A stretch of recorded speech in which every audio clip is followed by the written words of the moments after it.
হরে কৃষ্ণ। তো শ্রীমদ্ ভগবদ গীতায় এখানে একটি শ্লোক আমি আলোচনা করব,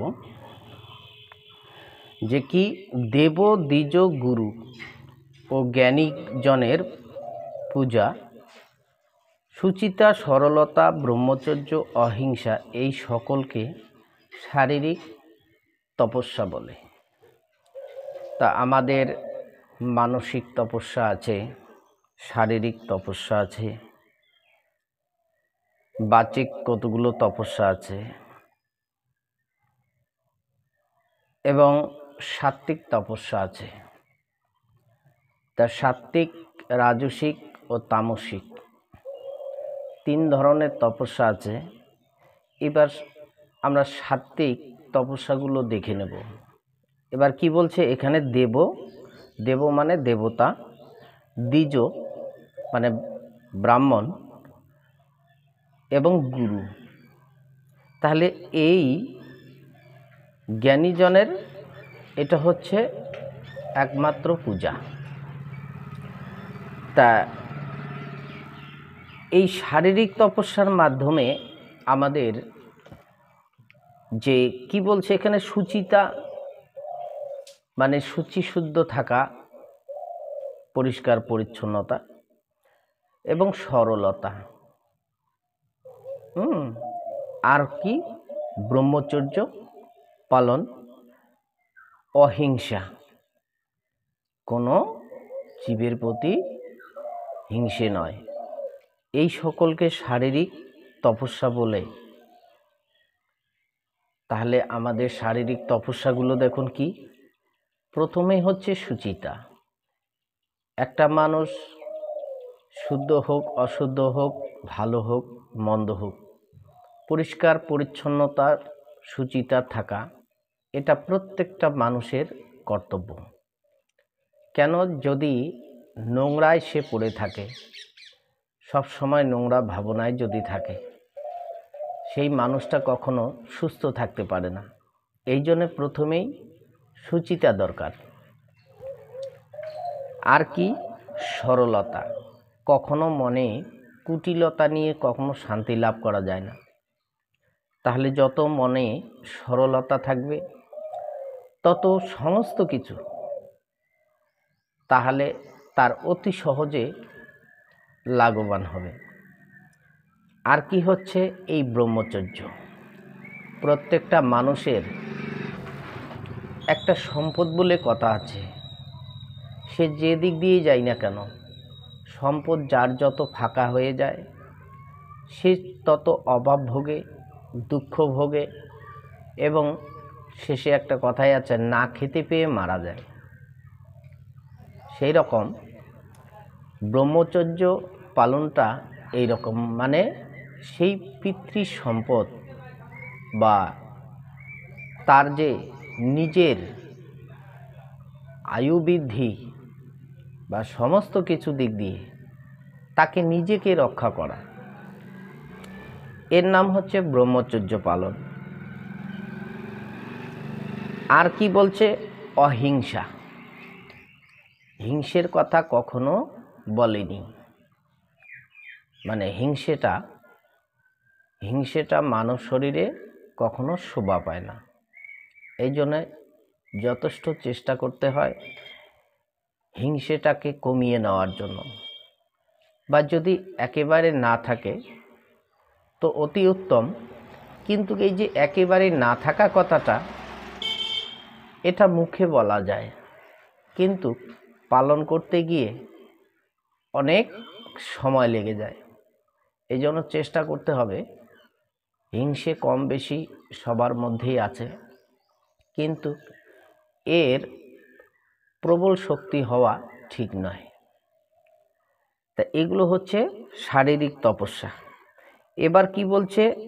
অনুদ্বেগকর সম্ভাষণ, সত্য ও অথস্প্রিয়, হিতকর বেদাদি শাস্ত্রপাঠে সংযুক্ত, তাহাকে বাচিক তপস্যা বলে। মনের প্রসন্নতা ভাব, সৌম্য ভাব, মৌন ভাব, ইন্দ্রিয় দমন, চিত্তের পরিচ্ছন্নতা, ইহাকে মানসিক তপস্যা বলে। তাহলে এই যে মানসিক তপস্যাগুলো কি? মনের প্রসন্নতা ভাব। প্রত্যেকটা মানুষের একটা, তার অন্তরে যদি খুশি না থাকে, আনন্দিত না থাকে, তাহলে তার মনটাই যদি অন্ধকার থাকে বা অশান্তিতে ভরা থাকে, তাহলে কখনো কোনো কর্ম করে সে সুখ পাবে না। এই জন্য মনের প্রসন্নতা ভাবটা লাগবে। আর কি হচ্ছে? সমভাব। সম মানে সমতা। মৌন ভাব, এখানে মৌন বলতে যে যেন তেন কথায় আমরা অনেক সময় উত্তেজিত হই, সেই মৌনতা ভাব লাগবে, যেন তিনি মৌনভাবে থাকেন, মানে শান্তভাবে থাকেন। ইন্দ্রিয় দমন। কেন ইন্দ্রিয়গুলোকে দমন করতে হয়? এই ইন্দ্রিয়ের পরিচালনায় আমরা অনেক সময় কুপথে চালিত হই, বিভিন্ন দিকে আমাদের মন ধাবিত হয়, যার জন্যে এই মন যাতে অন্যদিকে ধাবিত না হয়, তার জন্য ইন্দ্রিয়গুলোকে ভগবতমুখী করতে হয়। তাহলে সহজে বিপদের দিকে কখনো সে যাবে না। আর চিত্তের প্রসন্নতা, আমাদের দেহে, তাহলে এই যে ইন্দ্রিয় দমন, তাহলে ভগবতমুখী করলে কি আমাদের এই বিপদ থেকে আমরা বাঁচতে পারবো। চিত্তের প্রসন্নতা, তাহলে এই চিত্ত মানে আমাদের এই দেহ, মন। তাহলে এই চিত্তের পরিচ্ছন্নতা মানে আমরা কি করি? শ্মশানে যদি একটা মৃতদেহকেও পুড়তে যাই, সেই জায়গাটা কিন্তু অনেক পরিষ্কার পরিচ্ছন্নতা করি। তারপর ওই চিতায় মৃতদেহটা আমরা তুলে দিই, এটা পরিষ্কার রাখি। কোনো মঠ মন্দিরে দেবতা আমরা যদি বসাই বা তাকে পুজো দিই, সেখানেও অনেক পরিষ্কার পরিচ্ছন্নতা করি। একটা নিজের পরিশ্রমে ঘর তৈরি করেছি, বাড়ি তৈরি করেছি, সেখানেও অনেক সাজার জিনিস রাখার আগে অনেক কিছু পরিষ্কার করে নিই। হ্যাঁ, কোনো আত্মীয় স্বজন, বন্ধু বান্ধব, কোনো সাধুগুরু বৈষ্ণব যদি বাড়িতে আসে, তার আগে বাড়ি ঘরটাও পরিষ্কার করে নিই। আচ্ছা বলুন তো, এমন কোনো জায়গা আছে যে কোনো শুভ অনুষ্ঠান হোক বা যে কোনো একটা কিছু করুক, করার আগে আমরা কি সেই জায়গাটা কখনো নোংরা রাখি? কখনো রাখি না।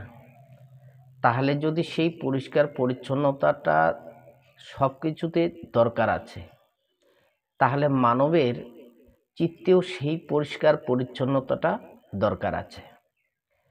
কিন্তু আমরা কি করছি?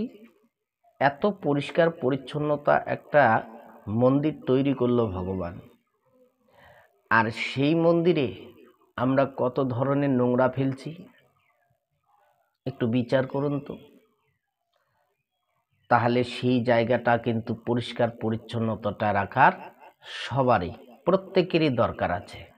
একটু ভাবুন, সব সময় যদি নোংরা আবর্জনা, সব সময় যদি বিভিন্ন ধরনের কুভাবনা সেই চিত্তের মধ্যে বসবাস করে বা সেই জায়গাটায় ফেলি, আমরা নোংরা বস্তু কোথায় ফেলি?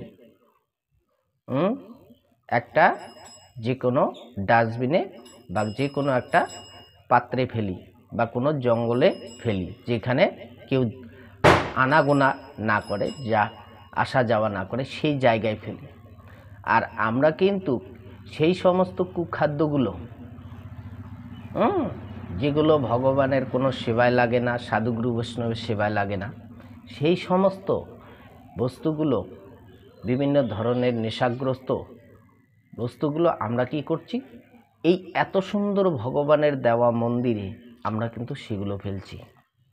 তাহলে এখানে বলছে চিত্তের প্রসন্নতাটা দরকার মনের বা দেহের, ইহাকে মানসিক তপস্যা বলে।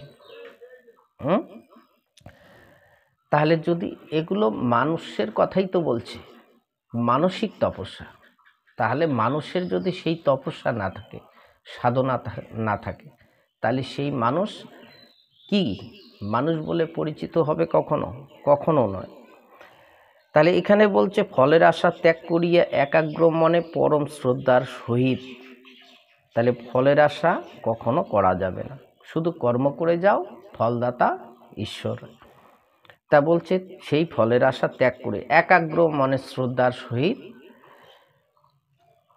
সহিত বলছে একাগ্র মনে ত্রিবিধ তপস্যার যে অনুষ্ঠান, সেই তপস্যাই সাত্ত্বিক। তাহলে এই যে বলছে সাত্ত্বিক, ত্রিগুণ সাত্ত্বিক কি বলছে? যে বাচিক তপস্যা, মানসিক তপস্যা এবং শারীরিক তপস্যা। তাহলে এই 3 ধরনের তপস্যা একটা মানুষের ভিতরে কিন্তু প্রতিনিয়তই চলছে। কেউ বা ধারণ করে আছে, কেউ বা সেগুলোকে পরিত্যাগ করে আছে। আচ্ছা, এখানে তাহলে মানুষ আর অমানুষ এখানে কিন্তু বিচার করলে পাওয়া যাবে। তাহলে ধরে থাকা বা পালন করা, একে মানুষ বলে পরিচিত হয়। এবার এগুলোকে না মান্য করা বা পরিত্যাগ করা, তাকে কি বলবেন আপনারা? অমানুষ বলে পরিচিত হয়। তাহলে আমরা আকারে অনেক মানুষ আছি, কিন্তু প্রকৃতভাবে আমরা মানুষ নই। তাহলে এগুলো কোথায় আমরা পাব? যদি ভগবদ গীতা, চৈতন্য চরিতামৃত, চৈতন্য ভাগবত, ভগবানের এই লীলা গুণগান কথাগুলো যদি আমরা শ্রবণ না করি, তাহলে আমরা এই তত্ত্বগুলো কোথায় পাব? এই জন্য প্রতিদিন গীতা শ্রবণ করুন, নিজে পাঠ করুন, আর এই তত্ত্বগুলোকে গভীরভাবে মনোযোগ সহকারে একাগ্র চিত্তে শ্রবণ করার চেষ্টা করুন। অবশ্যই আপনাদের মঙ্গল হবে, আপনাদের কল্যাণ হবে, আপনাদের সংসার সুখময় হবে ভগবানের কথা যদি শ্রবণ করেন। হরে কৃষ্ণ। আজকের আলোচনার বিষয় এখানেই বিশ্রাম রাখি। প্রতিদিন এই হরিকথা, কৃষ্ণ কথা শ্রবণ করুন। যদি আপনাদের ভালো লাগে, ভিডিওটি বন্ধু বান্ধবদেরকে শেয়ার করুন। সুখে থাকুন, শান্তিতে থাকুন, ভগবানের নাম করুন। রাধে রাধে।